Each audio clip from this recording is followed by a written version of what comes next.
So hi guys, welcome to all electronic circuit repairing well. आप सभी लोगों को बहुत दिनों से इंतजार था और आप सभी लोगों के भर भर के कमेंट आ रहे थे कि जो हमारी होममेड आटा चक्की होती है, जिसे मिनी आटा चक्की कहते हैं, उस आटा चक्की के अंदर जो हमारी मोटर होती है, मोटर अगर हमारी जल जाती है तो उसका जो ओरिजिनल वाइंडिंग डाटा क्या होता है, उसको किस तरह से रिवाइंडिंग किया जाता है, उसमें रनिंग कैपेसिटर कितने का लगता है, स्टार्टिंग कैपेसिटर कितने का लगता है, तो सारा डेटा आपको मैं ओरिजिनल बताने वाला हूं। सो गाइस, आप सभी लोगों से रिक्वेस्ट है कि वीडियो को लास्ट तक देखना। जो लोग चैनल पर नए हैं, चैनल को अभी के अभी सब्सक्राइब करके बेल आइकन दबा देना, ताकि इस तरह की लेटेस्ट वीडियो आपसे दोबारा कभी मिस ना होने पाए। तो चलिए गाइस, वीडियो को स्टार्ट करते हैं। सो गाइस, जैसा कि आप देख पाओगे, ये है मेरे पास मिनी आटा चक्की मोटर, जिसको आप होममेड आटा चक्की भी कहते हैं। तो ये है आटा चक्की की मोटर। तो इस मोटर के अंदर देख पाओगे प्रॉब्लम क्या हो गई थी, कस्टमर हमारे पास लेके आया था तो ये हमें लोड नहीं ले रही थी और बॉडी में करंट आ रहा था। तो जिस कारण से हमने इसको खोला था, खोलने के बाद ये हमें ये पता चला कि ये मोटर हमारी पूरी तरह से जल चुकी थी। जलने के बाद हमने क्या किया, इसको ध्यानपूर्वक अच्छे से इसकी कटिंग किया है और इसके अंदर जो ओरिजिनल वाइंडिंग डाटा था, पेपर और पेन में इसको नोट कर लिया है। सो गाइस, मैं आपको इसका ओरिजिनल वाइंडिंग डाटा बता देता हूँ। तो इसका ओरिजिनल वाइंडिंग डाटा जानने से पहले कुछ इसकी इंपॉर्टेंट चीजें जान लेते हैं। सो गाइस, अगर हम इस मोटर की फेस की बात करें तो ये हमारी मोटर सिंगल फेस की है, जो कि 240 वोल्ट पर वर्क करती है।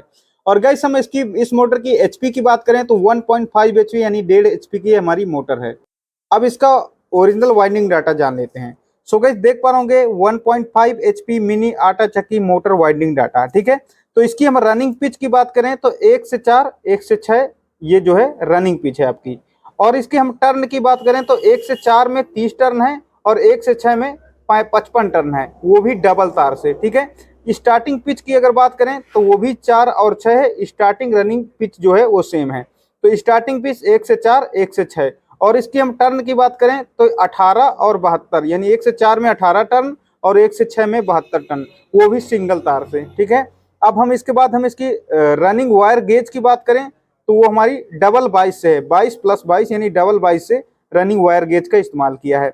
इसके बाद हम स्टार्टिंग वायर गेज की बात करें तो सिंगल 22 से हमने इस्तेमाल किया है।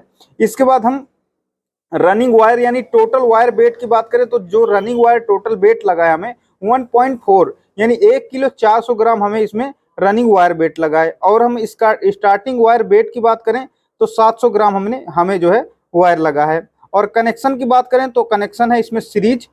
और इसके में जो कैपेसिटर का यूज किया है उसके बारे में बता देता हूँ। जो इसमें रनिंग कैपेसिटर का यूज किया है वो आपका 25 एमएफडी का यूज किया है। जो स्टार्टिंग कैपेसिटर का जो यूज किया है वो आपका 30 और 100 का जो है स्टार्टिंग जो है कैपेसिटर यूज किया गया है। सो गाइस, यही था इस मोटर का original winding data.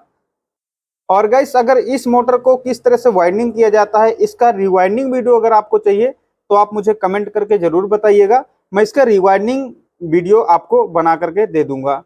So guys, अगर आपको हमारी वीडियो अच्छी लगी हो तो इस वीडियो को लाइक करना है, ज्यादा से ज्यादा लोगों तक शेयर करना है, ताकि सभी टेक्नीशियनों की हेल्प हो सके। क्योंकि यूट्यूब के अंदर फ्री ऑफ कॉस्ट पढ़ाता हूं, तो डेफिनेटली इस चैनल को सब्सक्राइब करके बेल आइकन अभी के भी दबा दीजिए, ताकि कोई भी लेटेस्ट वीडियो डालूं तो आप तक हमेशा पहुंचती रहे।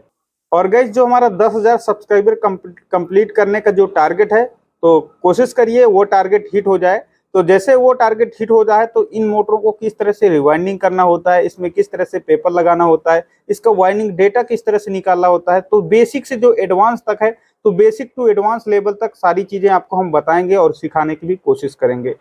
सो गाइस, आज के लिए इतना ही, मिलता हूं आपसे नेक्स्ट वीडियो में, तब तक के लिए बाय दोस्तों।